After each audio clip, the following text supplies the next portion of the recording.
Okay, let's just get right to it. Is AI gonna take your job? I mean, it's the question, right? It's everywhere. The headlines are just a total mess of hype and fear. So what's the real story here? Let's actually break down what AI is really doing to the way we all work. All right, let's just rip the Band-Aid off and start with the big, scary number. You see this everywhere. The World Economic Forum says that AI and automation could displace, get this, up to 92 million jobs globally by 2030. Whoa, I mean, that's the headline that grabs you, right? But here's the thing, it's only half the story. Because in the very same forecast, they predict that anywhere from 97 to a whopping 170 million new jobs will be created in the same exact time frame. So you've got this huge displacement on one side and an even bigger wave of creation on the other. This is not a simple story of job loss. Not at all. It's a story of massive, massive change. So, okay, what's the real story here? Yeah, the net number might be positive, but that transition, that's going to be a roller coaster for millions of people and for countless companies. So what's really happening under the hood? Well, let's find out. Okay, first things first. We have got to tackle the biggest misconception out there. I'm talking about the great job collapse myth. You know, this idea that entire professions are just poof, gonna vanish overnight. It's a dramatic story for sure, but it fundamentally misunderstands what the data is actually telling us. And here it is, the key takeaway, the thing you have to remember.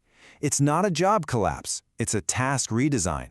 See, AI isn't just wiping out entire professions. No, it's automating specific repetitive tasks that are inside those jobs. And trust me, that one little shift in thinking, it changes absolutely everything.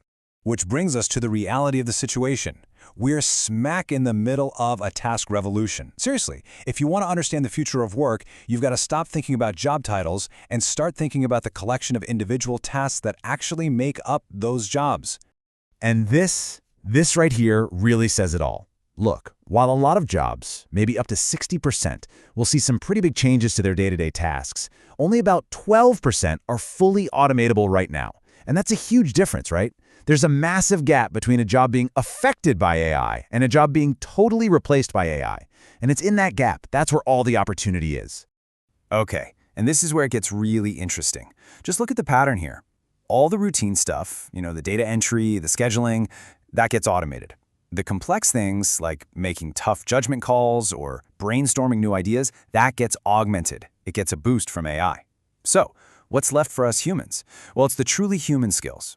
Building relationships, understanding the context behind the data, and, this is the big one, dealing with the totally unexpected. This is a gigantic shift in how we need to think about work. As AI just keeps getting better and better at the predictable, rule-based stuff, our value as humans, it comes from our ability to handle the unpredictable. We're talking about the curveballs, the exceptions, the situations that require real judgment and, just plain old common sense. Okay, but wait a minute. If AI is so amazing, then why are so many companies struggling to actually make it work? It's kind of a paradox, isn't it? The tech is getting better literally every single day, but for most businesses, the results, they're just not there. Check this out.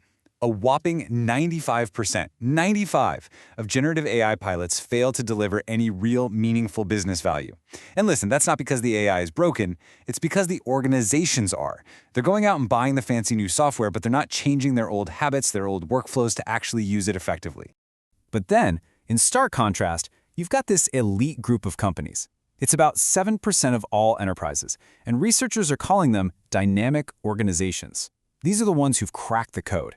They basically treat their entire organization like a piece of software. They're constantly updating it, redeploying their talent to where it's needed most. It's a completely different operating system for doing business. And the results? They are absolutely staggering. These dynamic organizations are 20 times more productive than their competitors. That is not just the small edge people, that's a total game changer. That's the kind of thing that sets you up to dominate for a decade. So, okay, if that's the prize, how on earth you actually build an organization like that? Well, here's the secret. It's not really about having better algorithms. It's about having a better playbook. A playbook for managing the human side of this huge, massive transition. So let's break down what that winning playbook actually looks like. It all starts with a fundamental shift in mindset, a new way of thinking. See, the old approach was always to ask, hey, how many jobs can we cut? But the new, winning approach asks a totally different question. How can we free up our people from the boring, repetitive tasks so they can focus on higher-value work? It's a switch from cutting costs to empowering your team. And to make that happen, you need new ways to measure success. You just do.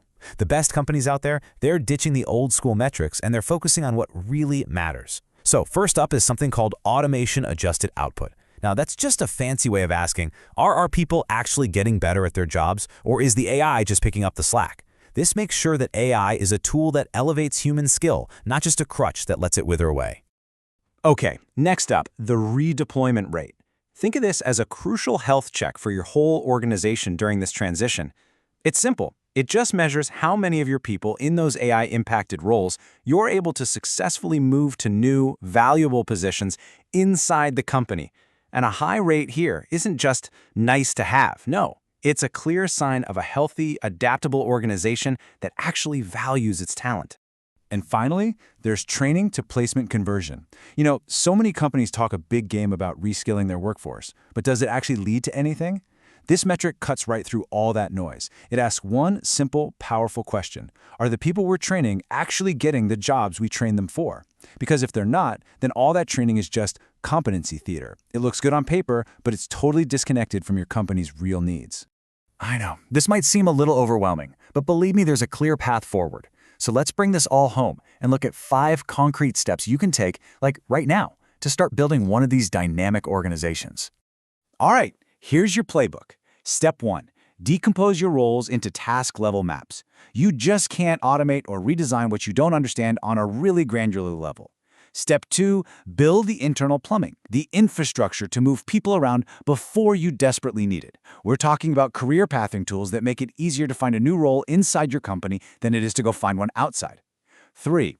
Get those new transition metrics on the leadership dashboard, because what gets measured gets managed, right? 4. You have to redesign middle management. Don't just squeeze it. Their old job is being automated. Their new job is to be an AI-powered coach and a strategist for their teams. And finally, number 5, track your regulatory compliance readiness. It's coming, and being proactive here is how you build trust. So the bottom line is this.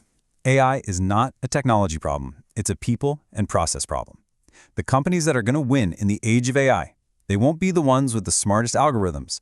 They'll be the ones with the smartest, most adaptable organizations. So you see, the real question isn't whether AI is coming for our jobs. The real question is whether we're ready to create the jobs of the future.